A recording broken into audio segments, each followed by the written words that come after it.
یوں تو ہے پیار بہت کی کہانی تو بہت ہی زیادہ کمپلیکیٹڈ ہو چکی ہے، کیونکہ آئمہ نے یہ سمجھا تھا کہ لائر بننے کے بعد وہ اپنے گھر کے حالات کو تبدیل کر دے گی، لیکن جس لائر کو اس نے جوائن کیا ہے وہ حد درجے کنجوس ہے۔ اسی کی وجہ سے تو سارے آفس کا ماحول بھی بہت زیادہ ٹینس ہے، اور نہ ہی وہ آفس کے ایکسپینسز کو پورا کرنے کے پیسے دیتا ہے۔ یوٹیلیٹی بلز یہاں تک کہ ہر طرح کے اخراجات وہ کسی بھی قسم کی ذمہ داری لینے کے لیے تیار ہی نہیں، اور یہی کہتا ہے کہ جب کلائنٹ فیس دے کر جائے گا تو پھر دیکھا جائے گا۔ آئمہ کو اس بات پر بہت زیادہ مایوسی ہو رہی ہے اور وہ بہت زیادہ پریشان ہو رہی ہے، کیونکہ اس کے لیے تو اور کوئی اس سے زیادہ راستہ تھا ہی نہیں،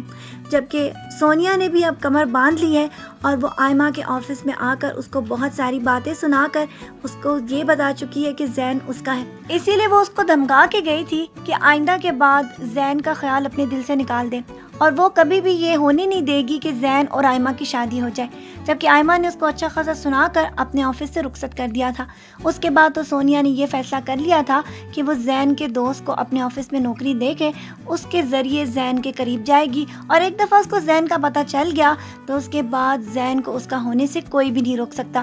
اس کے والدین تو بہت زیادہ پریشان ہیں کہ آخرکار اس کو زین نے کیا جادو کر دیا ہے،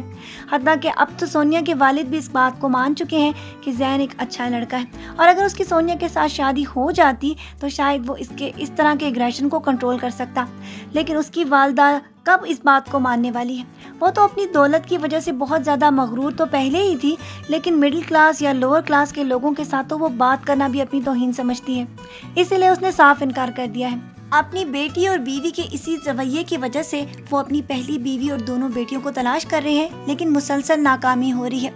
ایک بیٹی نازی کے ساتھ ان کی روڈ ایکسیڈنٹ پر اچانک ملاقات ہو گئی تھی، اس سے ان دونوں کی بہت اچھی انڈرسٹینڈنگ بھی ہو چکی ہے، اور وہ ان انکل کو اپنے گھر پر انوائٹ کرے گی، جسے آئمہ تو ریجیکٹ کرنے کی کوشش کرے گی، لیکن پھر بھی نازی ان کو اپنے گھر بلا لے گی، اور اس کے بعد کا سین دیکھنے والا ہوگا جب ان کے والد کے ساتھ ان کی والدہ کی انہی کے گھر ملاقات ہوگی، اور ان کی والدہ تو پہلے ہی ان کو مال میں دیکھ چکی ہیں، اور پھر کہانی نئے سرے سے کھلے گی، اور آئمہ ان دونوں کی گفتگو سن کر اس بات کا اندازہ لگا لے گی کہ یہی شخص ان کا باپ ہے، اور جب یہ کہانی کھلے گی تو پتہ یہ بھی چلے گا کہ سونیا جو کہ زین پر قبضہ کرنا چاہتی ہے وہ انہی کی سوتیلی بہن اور اس شخص کی سوتیلی بیٹی ہے، جبکہ دوسری طرف زین کی دینا اور اس کے ہسبینڈ مقبول کے ساتھ اچھی خاصی دوستی ہو گئی ہے، اور دینا تو اسے اپنا بھائی بھی بنا بیٹھی ہے، اور وہ اس کے بیٹے سرو کے لیے بہت ساری چیزیں بھی لا رہا ہے، یہاں تک کہ روزانہ ان کے لیے بھی کچھ نہ کچھ اچھا خاصا کھانے کے لیے لے آتا ہے۔ ان لوگوں کو تو اس سے بہت زیادہ انسیت ہو رہی ہے، اور ساتھ میں زین کو بھی،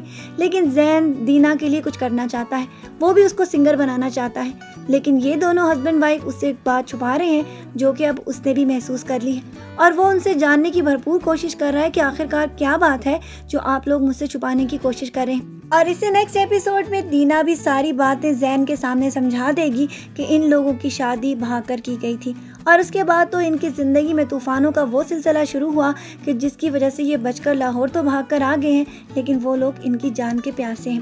اب جا کر یہ دیکھنا ہے کہ آیا زین اس میں کامیابی حاصل کرتا ہے اور مقبول کو اس بات کے اوپر راضی کر لیتا ہے کہ وہ دینا کو اس کے ساتھ سنگنگ کرنے کی اجازت دے دے، اور اپنے حالات کو اسی طرح وہ بھی تبدیل کر سکتا ہے۔ آپ کی اس کے بارے میں کیا رائے ہے کہ کیا زین کامیابی حاصل کر لے گا یا نہیں؟ اپنی رائے سے ہمیں ضرور آگاہ کیجیے گا۔ آج کے پرومو ریویو ویڈیو کے لیے بس اتنا ہی، پھر ملیں گے، اپنا ڈھیر سارا خیال رکھیے گا، بہت ساری دعاؤں کے ساتھ۔ اللہ حافظ۔